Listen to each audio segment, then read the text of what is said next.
කොහොමද ඉතින් කට්ටියටම සාමය පාගමන. එහෙම නැත්නම් walk for peace කියන මේ පාගමනේ අවසාන දවස අද. ඉතින් මම හිතුවා මේ පාගමන ගැන කෙටි සමරි එකක්. පොඩි සාරාංශයක් ඔයගොල්ලන්ට අරන් එන්න ඕන කියලා. ඉතින් යාළුවනේ මේ පාගමනේ මුල ඉඳලා මම එකතු වෙලා හිටියේ. ඉතින් ඔයගොල්ලෝ ගොඩාක් වීඩියෝස් මම ගෙනාවා.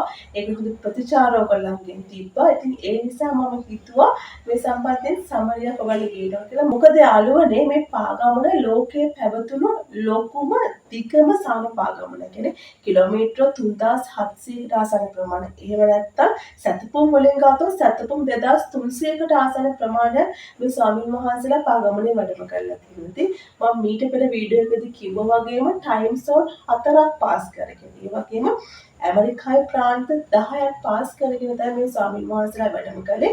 ඉතින් කාලගුණික දේශගුණික විපර්යාසයන් දරාගෙන ඒ වගේම මේ ස්වාමීන් වහන්සේලා මේ පාගමන පටන් ගන්නකොට මේ ස්වාමීන් වහන්සේලාට ප්‍රශ්න ගොඩකට මුහුණ දෙන්න සිද්ධ වුණා.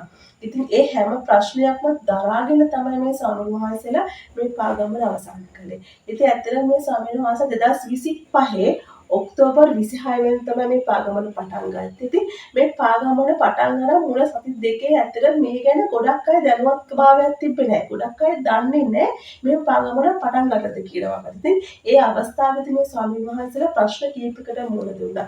එකක් තමයි යාළුවනේ මම මීට පෙර වීඩියෝ එකක් ගැන කතා කළා. මේ ස්වාමීන් වහන්සේලා ඇක්සිඩන්ට් එකකට මුහුණ දුන්නා. ඉතින් ඒ ඇක්සිඩන්ට් එකෙන් එක ස්වාමීන් වහන්සේ කෙනෙක්ගේ පාදයක් පවා අහිමි වෙනවා. ඉතින් ඒ ස්වාමීන් වහන්සේත් පස්සේ සුවය ලබලා මේ වොෂින්ටන් DC වලට මේ පාගමන නැවත එකතු වෙනවා. ඉතින් මේ ස්වාමීන් වහන්සේලාගේ අධිෂ්ඨානශීලීත්වය බලන්න. මේ පාගමනට එකතු වෙන මේ ස්වාමීන් වහන්සේ මේ අනුතර ගැන වචනයක්වත් කොයි මොහොතවත් කතා කරන්නේ නැහැ. ඉතින් මේ ස්වාමීන් වහන්සේලා හැමතිස්සෙම ඉගෙනුවේ දේවල් අතාරින්න, වෛරය, ක්‍රෝධය හිතවල තියාගන්න එපා. සාමයට ඉඩ දෙන්න කියලා. ඉතින් ඒක උන්වහන්සේලා ක්‍රියාවෙන්ම ඔප්පු කරලා තියෙනවා. ඒ වගේම මේ ස්වාමීන් වහන්සේලා මුල කාලෙදී මේ ඇමරිකාවේ මේ පාගම නිරත වෙනකොට සමහර අය මේ ස්වාමීන් වහන්සේලාගේ මඟ හරස් කරලා ඒ ප්‍රදේශවලට ඇතුළු නොදීලා නැහැ. ඒ අවස්ථාවේදී පොලිසිය මැදිහත් වෙලා මේ ප්‍රශ්න සමථයකට පත් කරලා මේ ස්වාමීන් වහන්සේලා වෙන පාරකින් අරගෙන ගිහිල්ලා තිබුණා.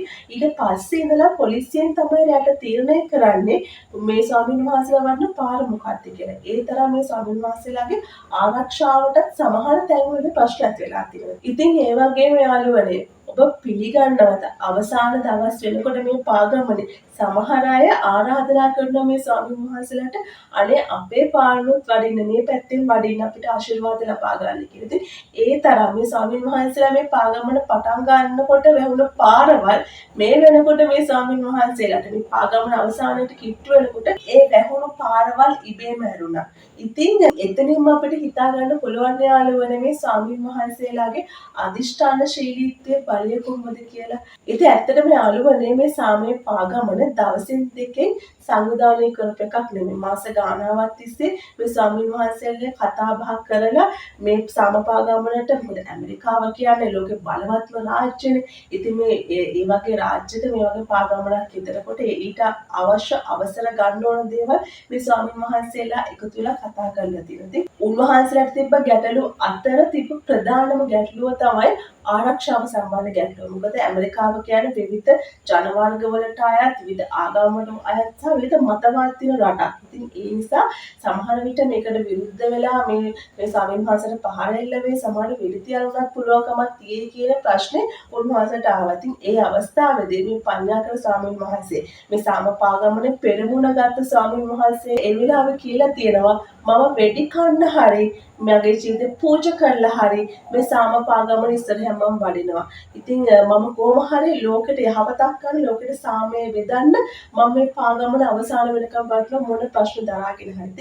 ඒ අධිෂ්ඨානශීලීත්වය උන්වහන්සේගේ කැපවීමේ ප්‍රතිඵල අපිට දැස් පන අපිටම දිනවා. ඉතින් උන්වහන්සේ විතරක් නෙමෙයි මේ පාගමනේ වැඩම කළ දුතාංග ස්වාමීන් වහන්සේ කෙනෙක්. ඒ සම්බන්ධව මම ඊට පෙර වීඩියෝ එකක් කළා. ඉතින් ඒ වගේම ගොඩක් පින්වන්ත ස්වාමීන් වහන්සේලා ගොඩක් දෙනෙක් මේ පාගමනේ වැඩම කළා. ඉතින් උන්වහන්සේලාගේ කැපවීමට මේ දේශගුණික කාලගුණික විපර්යාස මේ මිනිස්සුන්ගේ තියෙන ප්‍රශ්නේ හැමදේම ඉවසගෙන මේ පාගමන අවසාන වෙනකම් උන්වහන්සේලා කරපු මේ කැපවීමට අපි හිස නමාචාර කළ යුතු උන්වහන්සේලා. ඉතින් ලෝක ජනතාවට සාමය උදා කරවන්න, ජනතාවට යහපතක් කරන්න මේ විදිහට ස්වාමින් වහන්සේලා පිරිසක් එකතු වෙලා මෙච්චර දින ගානක් සහ මෙච්චර කිලෝමීටර්ස් ගානක් ගියපු ඉතිහාසයේ පළවෙනි සාම පාගමන තමයි මේක. ඉතින් ඒ වගේම යාළුවනේ මේ අවස්ථාවේ මම තවත් දෙයක් මතක් කරන්න ඕනේ මේ සාම පාගමනේ මේ ස්වාමින් වහන්සේලා නිකම්ම වැඩම කළෙත් නෑ.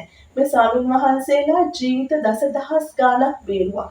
මොකද මේ ස්වාමින් වහන්සේලාත් එක්ක ඇවිල්ලා කතා කරපු හැමෝගෙම ජීවිතේ යම් තාක් දුරකට මේ ස්වාමින් වහන්සේලා වෙනස් කළා. ඉතින් මම ඒ සම්බන්ධ වෙනම වීඩියෝ එකක් අරගෙන ඇවිල්ලා තියෙනවා. ඉතින් ඒ වගේම යාළුවනේ මේ අවස්ථාවේදී අපි මතක් කරගතුම් කෙනෙක් තමයි මේ සාමයේ පාගමනට ආලෝකයක් වුණ ආලෝක ගැනත් ආලෝකට සර්ජරි එකක් කරලා තිබියදී ආලෝකට හැකි හැම අවස්ථාවකදීම වෛද්‍යවරුන්ගේ උපදෙස් මත හරි කොහොම හරි මේ ආලෝකමය පාගමනත් එක්ක එකතු වුණා. මේ ස්වාමින් වහන්සේලා ළඟින්ම වාහනයකින් හරි මේ පාගමනත් එක්ක එකතු වෙලා ගියා. ඉතින් ආලෝක තිරිසන් ආත්මක ඉපදුනත් යාළුවනේ මේ පුණ්‍ය කර්මයට ඔහුගේ දායකත්වය ඉතා විශාල වශයෙන් ලැබුණා. ඉතින් මම හිතනවා මේ කෙටි සාරාංශ වීඩියෝ එක ඇත්තටම ඔබට ප්‍රයෝජනවත් වෙන්න ඇති කියලා. ඔබ මොකද හිතන්නේ? හැමදාමත් වගේ ඔබේ වටිනා අදහස මම කමෙන්ට් සෙක්ෂන් එකේ දාන්න කියලා මම ආරාධනා කරනවා. ඉතින් මේ වීඩියෝ එක අප්ලෝඩ් කරන අවස්ථාවේදී මේ ස්වාමින් වහන්සේලා වොෂින්ටන් DC වල ඉඳලා ෆෝර්ත් වර්ත් ප්‍රදේශයට යන්න බස් රථයකින් පිටත් වෙනවා. ඒ ගමන් කරන අතරතුරේදී ආරණ හෙට දිනේදී මේ ස්වාමින් වහන්සේලා නවාතැන් ගන්න ස්ථානයේදී ධර්ම දේශනාවක් කරන්න බලාපොරොත්තු වෙනවා. ඉතින් ඇත්තටම මේ ස්වාමින් වහන්සේලා පුදුම විදිහට මේ සාම පාගමන අවසන් වුණත් ලෝක ජනතාවට යහපතක් කරන එක නවත්තලා නැහැ. ඉතින් ඒක උන්වහන්සේලා දිගටම කරගෙන යාවිදී උන්වහන්සේලා මම කලින් වීඩියෝ එක සඳහන් කළා වගේ ආරාධනා කරලා තියෙනවා මේ ෆෝර්ත් වර්ත් විපස්සනා භාවනා මධ්‍යස්ථානයේට පෙබරවාරි 14 වෙනිදා උන්වහන්සේලා ධර්ම දේශනාවක් කරනවා. ඒ වගේම ෆෝර්ත් වර්ත් නගරයේ ඉඳලා මේ විපස්සනා භාවනා මධ්‍යස්ථාන පාගමනින් වැඩම කරන ඒ හැම දෙයකම සහභාගී වෙන්න කියලා. ඉතින් අපි ඒකෙනත් වීඩියෝ එක ඉස්සරහට අරගෙන බලාපොරොත්තු වෙනවා. එහෙනම් යාළුවනේ ඔබේ වටිනා අදහස නැවතත් මේ කමෙන්ට් සෙක්ෂන් එකේ දාන්න කියලා මම ආරාධනා කරමින් මේ වීඩියෝ එක අවසන් කරනවා. එහෙනම් මේ වගේම තවත් ප්‍රයෝජනවත් වැදගත් ඔබට යමක් ගන්න පුළුවන් වීඩියෝ එකකින් හම්බ වෙන එකක් හැමෝම පරිස්සමින් ඉන්න. ඒ වගේම ආදරෙන් ඉල්ලා සිටිනවා මගේ channel එක subscribe කරන්න කියලා. ගිහිල්ලා